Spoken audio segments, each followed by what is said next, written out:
प्यारे बच्चों, आज हम हिंदी व्याकरण का अध्याय नंबर 12 करेंगे, जिसका नाम है सर्वनाम। सर्वनाम के बारे में आज हम जानेंगे। ठीक है, सबसे पहले हम देखते हैं कि सर्वनाम हम कहते किसे हैं। सर्व अर्थात सब। सर्व से हमें क्या ज्ञात हो रहा है? सर्व से अभिप्राय है सब।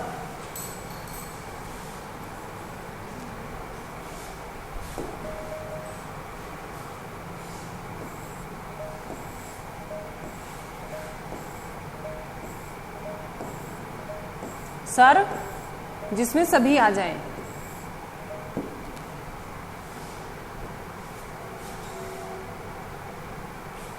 ठीक है,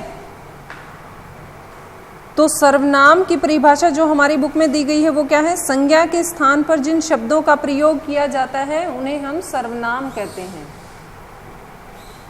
संज्ञा के स्थान पर जिन शब्दों का प्रयोग किया जाए, जैसे किसी का नाम है और कोई ज़्यादा लंबी बात हमने करनी है तो हम उसका एक बात तो उसका नाम ले दें, उसकी जगह पर यह वह कहकर उसका संबोधन करें, उसके बारे में बताएं।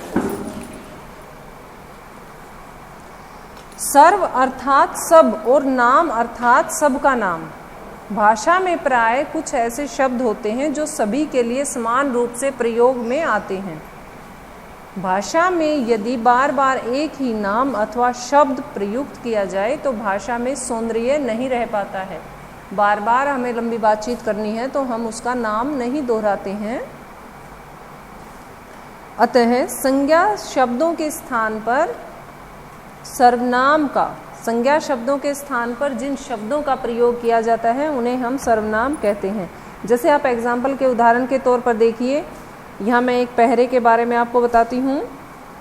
विकास दिल्ली में रहता है, वह मॉडर्न स्कूल में पढ़ता है, उसके दोस्त का नाम अंकित है, उसके पिताजी एक डॉक्टर हैं, उसकी माताजी अध्यापिका हैं।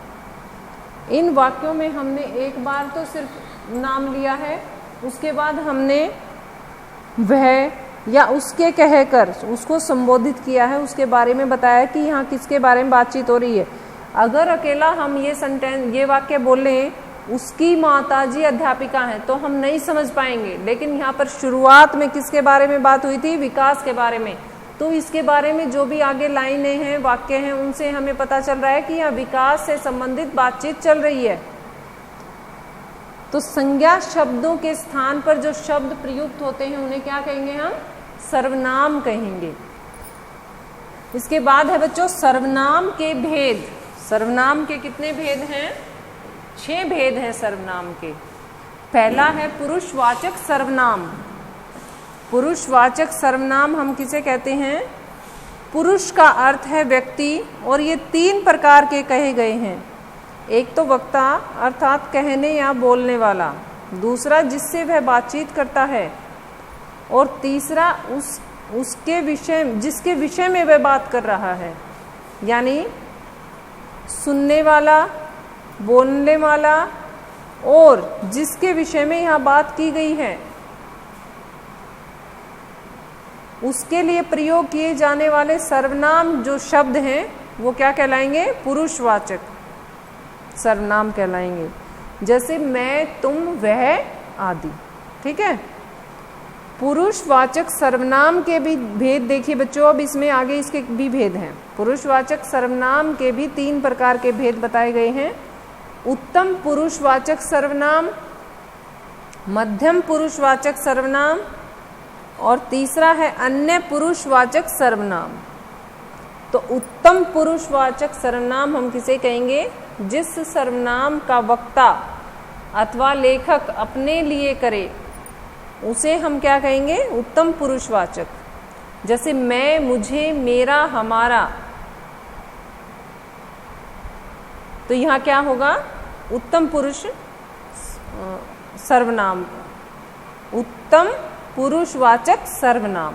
ठीक है, हम कुतुब मीनार देखने नहीं जाएंगे, तो यहाँ पर हम क्या है? उत्तम पुरुषवाचक सर्वनाम। दूसरा है बेटा इसका मध्यम पुरुषवाचक सर्वनाम। मध्यम पुरुषवाचक क्या होगा? सुनने वाला श्रोता अथवा पढ़ने वाले पाठक के लिए जिन सर्वनामों का प्रयोग किया जाता है, सुनने वाले श्रोता के लिए अथवा पढ़ने वाले पाठक के लिए जिन सर्वनामों का प्रयोग किया जाता है वह मध्यम पुरुषवाचक सर्वनाम होता है।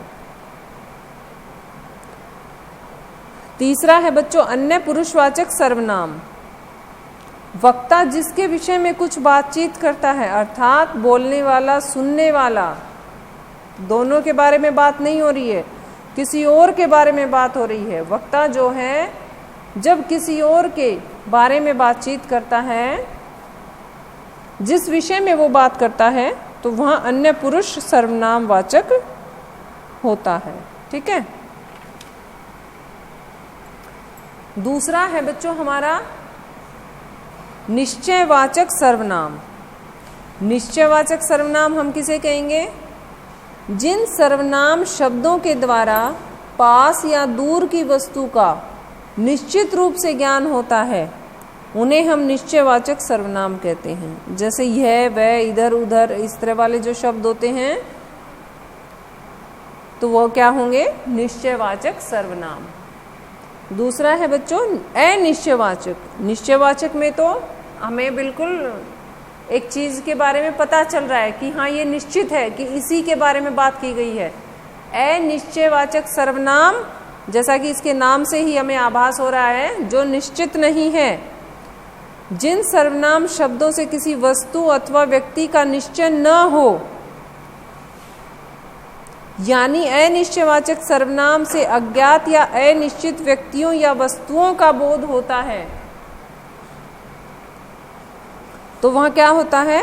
अनिश्चयवाचक सर्वनाम। जैसे कुछ, सब कुछ, बहुत कुछ, कोई, सब कोई, हर कोई, कोई न कोई, तो यहाँ कोई भी निश्चित नहीं है, किसी निश्चित के बारे में बातचीत नहीं हो रही है। लगता हो सकता है आज बारिश हो, तो यहाँ अनुमान से अनुमान लगाया जा रहा है। अनिश्चयवाचक में अनुमान लगाया जा रहा है, कोई फिक्स नहीं है, निश्चित नहीं है कि हम उसी के बारे में बात कर रहे हैं। अगला है हमारा संबंधवाचक सर्वनाम। जो सर्वनाम एक बात का किसी दूसरी बात के साथ संबंध प्रकट करे।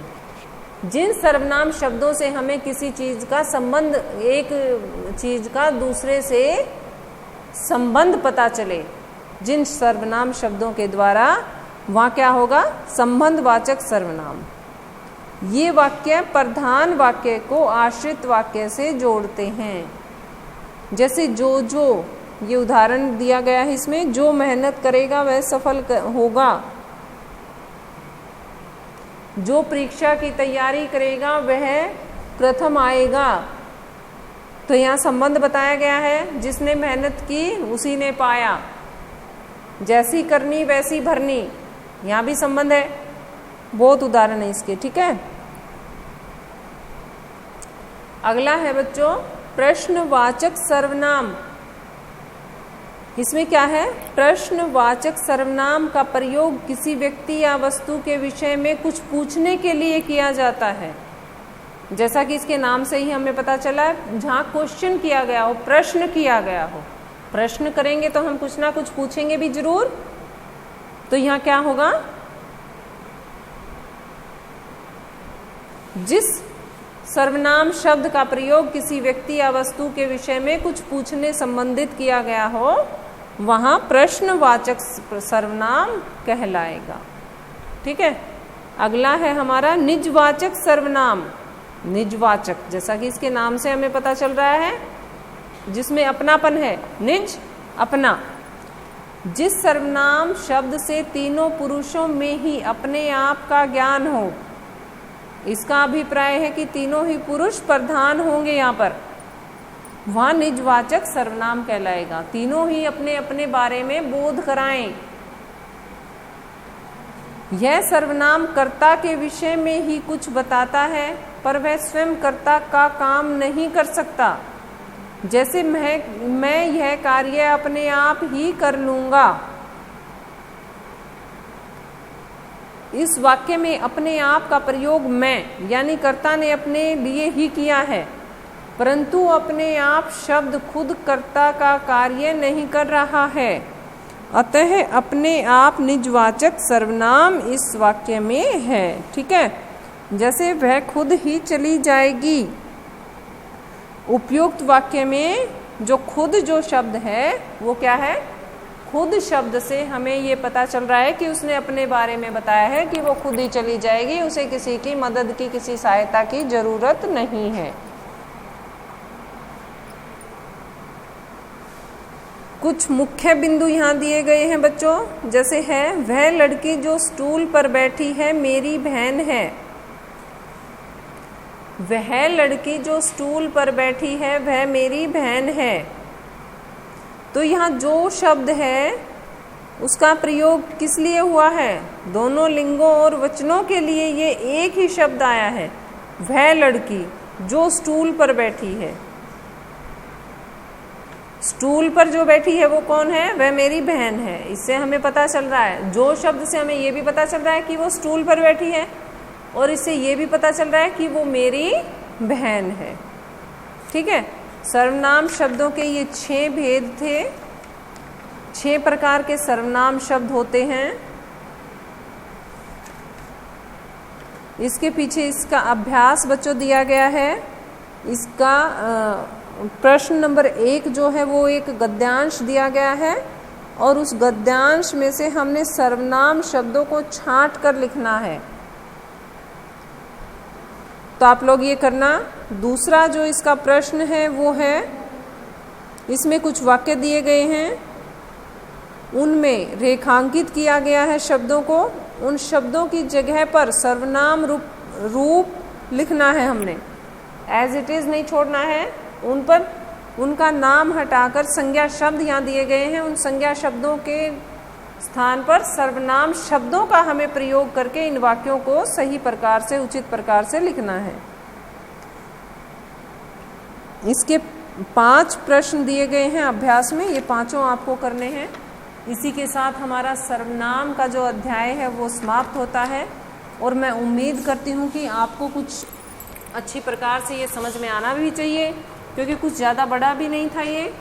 इसकी सर्वनाम की परिभाषा है, फिर इसके 6 भेद दिए गए हैं, और उन भेदों में जैसा इनके नाम पढ़ते हैं हम, तो उन नामों से ही हमें आभास हो जाता है कि इस पुरुषवाचक किसी व्यक्ति संबंधित सर्वनाम होगा, निश्चयवाचक निश्चित होगा, अनिश्चयवाचक निश्चित नहीं होगा, संबंध किसी चीज़ का संबंध बताया गया होगा, प्रश्नवाचक जहाँ प्रश्न किया जाए, प्रश्न संबंधित सर्वनाम शब्द आए, निजवाचक जहाँ अपने बारे में कुछ बताया जाए। इसी के साथ ये अध्याय समाप्त होता है। आपको कुछ फिर भी नहीं समझ में आए तो आप मुझसे व्यक्तिगत नंबर पर संपर्क कर सकते हैं।